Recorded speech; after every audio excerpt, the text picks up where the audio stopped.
Hoje no Você, eu conversei com esse amigo meu que eu convidei hoje, porque é o seguinte, doenças respiratórias em pleno janeiro, em pleno verão. Eu, por exemplo, tô com um negocinho ali, uma inflamação nos brônquios, vocês têm acompanhado, né? De vez em quando eu tuço bastante. E aí eu perguntei para ele, mas o que está acontecendo? É muita gente com tosse, com dificuldade, né, em relação à voz, febre, está cansado. O que está acontecendo? E os casos de pneumonia? Aí eu convidei o pneumologista, Dr. Túlio Marques Cunha, que está aqui comigo, para nos explicar. Mais uma vez, obrigada por ter vindo, meu amigo. Obrigado pelo convite. O que está acontecendo? Porque é normal no inverno, no frio. Agora, nesse solzão... Então, realmente, né, são ciclos, né? Né? Ciclos de infecções virais, né? Então, tem centenas de tipos de vírus que dão infecções e a gente tem várias apresentações dessas infecções. E realmente a gente tem visto um grande número de casos nesse momento, né?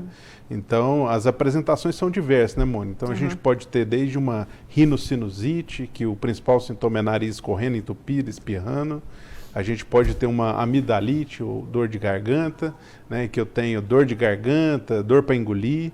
Eu posso ter uma laringotraqueobronquite, que a manifestação é só tosse, geralmente é tosse, pode ser tosse seca, pode ser tosse produtiva. E eu tenho a pneumonia, que é uma infecção potencialmente mais grave, que eu tenho um acometimento do pulmão mesmo, do alvéolo, do local no pulmão, onde ocorre a oxigenação do sangue, então por isso que ela é potencialmente mais grave. Então, os vírus, as bactérias, elas podem causar manifestações em todos esses locais e a apresentação ela pode ser um pouco diferente. Por isso que atenção aos primeiros sinais para procurar o diagnóstico correto e o tratamento. Sim, perfeito. Né? E uma coisa que é muito importante é a gente tentar diferenciar o que é infecção causada por um vírus, que eu não tenho um tratamento específico, de uma infecção causada por bactéria. Qual que é a diferença? Normalmente, a infecção viral, ela comete vários locais do trato respiratório. Então, por exemplo, o paciente tem nariz correndo, tosse, rouquidão, espirros, e geralmente a febre é mais baixa ou não tem febre. Esse é o normal de uma infecção viral.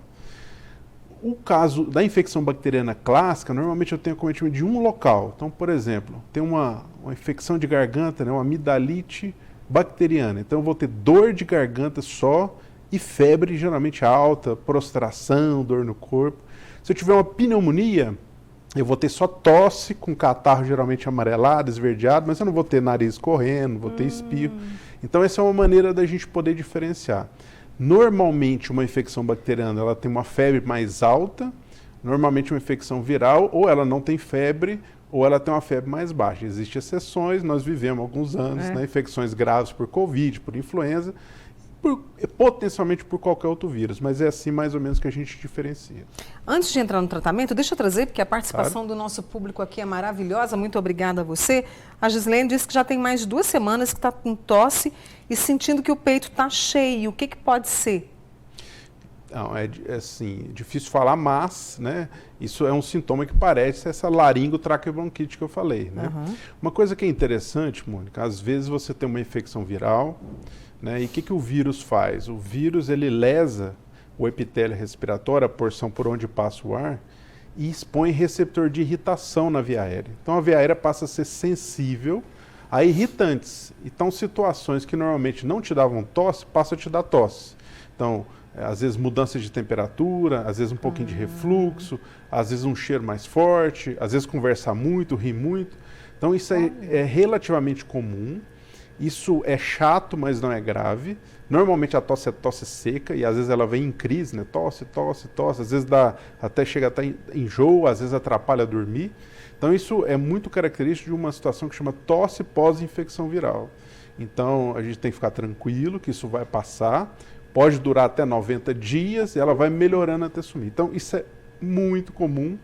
E essas tosses prolongadas, né, sem febre, sem cansaço, sem produção de secreção, geralmente está relacionado com isso. E aí as pessoas tomam xarope? O famoso xarope? É bom, indicado, não é? Xarope não vai ajudar muito, não. Não vai no momento? Bom, tem essa amiga nossa, a Tatiana, que está com problemas respiratórios há quase um mês. Falta de ar, tosse severa e vômito, como você citou aqui. O pessoal, para onde ela foi, né, procurar ajuda, disse que é crise de asma, mas está passando para outras pessoas na casa dela. Pode ser coqueluche? A dúvida da Tatiana do bairro Martelena. Interessante isso. Isso é interessante, né? O que é asma, né, Mônica? Asma é uma doença crônica, inflamatória, e que pode começar com qualquer fase da vida, desde bebezinho até um idoso, e que se manifesta com crises de chiado de repetição. E muitas pessoas que têm asma, elas entram em crise, e não necessariamente por infecção, e vão ter tosse seca, mas geralmente tem chiado também. Pode ser o início de um quadro de asma, se alguém examinou, ou ela escutou chiado, ou algum médico examinou, algum profissional da saúde examinou e viu broncoespasmo, que é o chiado, talvez seja a primeira manifestação da tosse, da asma, né? Então, a asma pode sim se apresentar com tosse crônica, mas geralmente a pessoa sabe que tem asma porque ela tem o chiado associado e é um chiado de repetição. Então, eu tenho uma crise hoje, daqui 6 meses eu tenho outra, daqui uma semana eu tenho outra, e aí muda um pouquinho, né? Aí é outro tipo de doença. O vírus, a infecção respiratória pode desencadear uma crise, então o paciente que tem asma, assim como aquele hipertenso, né? Ele é vítima de um vírus que acaba irritando o pulmão e aí desencadeando uma crise. E para esses casos que você está trazendo, principalmente com essa diferença que você trouxe para a gente, do vírus, da bactéria, há tratamentos específicos?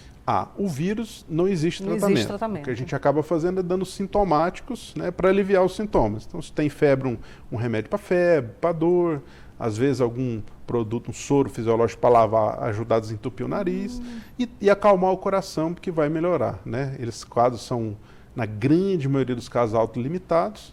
Eles representam 85% das infecções respiratórias são causadas por vírus. Então a gente tem que ficar tranquilo. Já as infecções bacterianas, não. Infecção bacteriana, eu preciso dar antibiótico, né? E aí, dependendo qual antibiótico ou quanto tempo, depende da pessoa, se já usou antes, se não usou, onde está a infecção. Mas também a resposta é muito boa. Tem uma pessoa que mandou uma pergunta, a Mônica, querida, do bairro Aclimação. Pergunta do Dr. Túlio se, dependendo da falta de ar, mesmo usando o spray no nariz, pode doer a veia na cabeça, como uma fisgada, por causa do nariz entupido? Achei bonitinha a pergunta dela.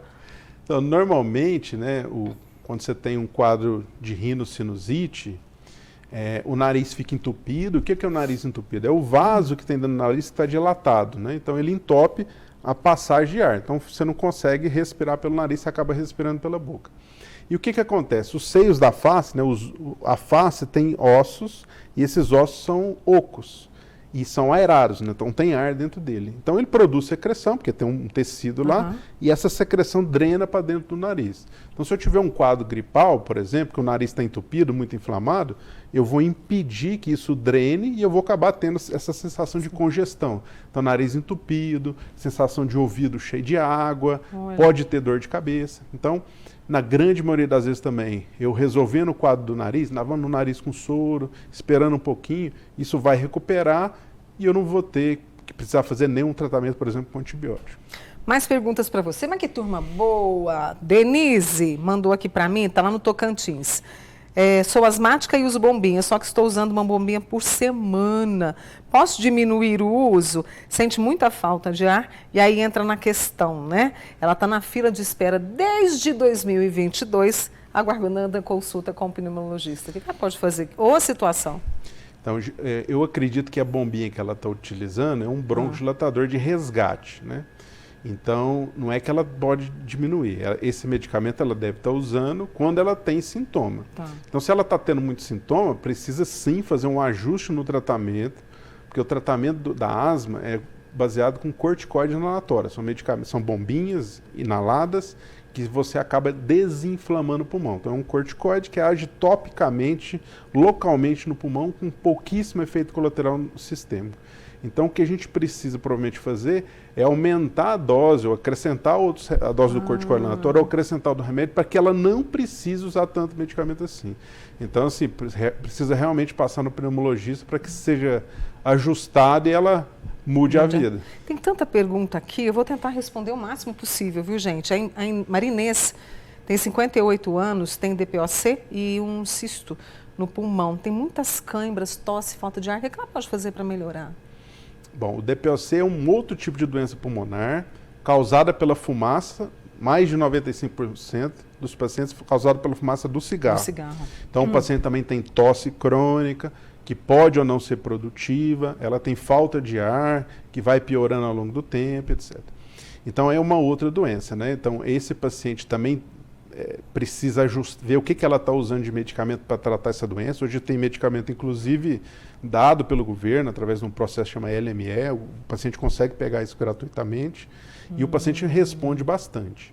Com relação à cãibra, eu não vejo uma relação direta. Porém, né, o DPOC, ele, ao longo da progressão da doença, ele vai perdendo massa magra, músculo. E isso faz com que, dependendo do tipo de exercício que ela está fazendo, o músculo talvez não esteja preparado e faz a cãibra, que é um dos mecanismos de cãibra. Então, pode ser mais ou menos nesse sentido. O DPOC precisa tratar pacientes com doença respiratória crônica, asma, DPOC, fibrose, e mesmo com doenças cardíacas, eles têm que tomar muito cuidado para não pegar infecção viral. Por quê?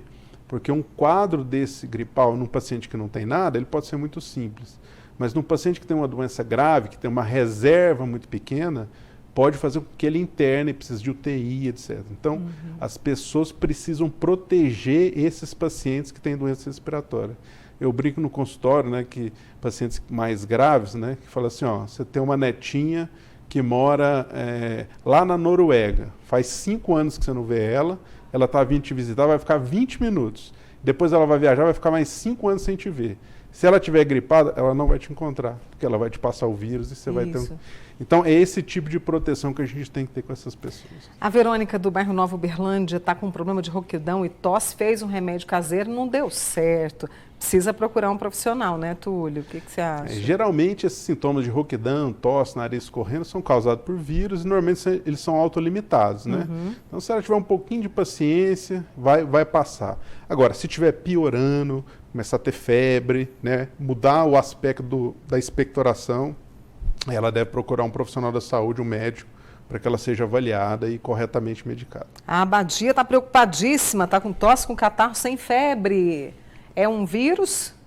Geralmente sim, né? Então, se ela tiver um processo que vai melhorando ao longo dos dias, né, sem ter febre, sem ter cansaço, sem ter chiado, né, mantendo um bom estado geral, disposta, né, sem muito cansaço, ela pode observar tranquilamente. Agora, começou a ter febre, mais cansado, o catarro ficou amarelado, esverdeado, né, tá chiando o peito, ou tem algum outro sintoma, começa a ter dor no peito, aí ela tem que procurar imediatamente o atendimento. Cidinha está com dor nas costas, tosse com gosto de sangue. É preocupante?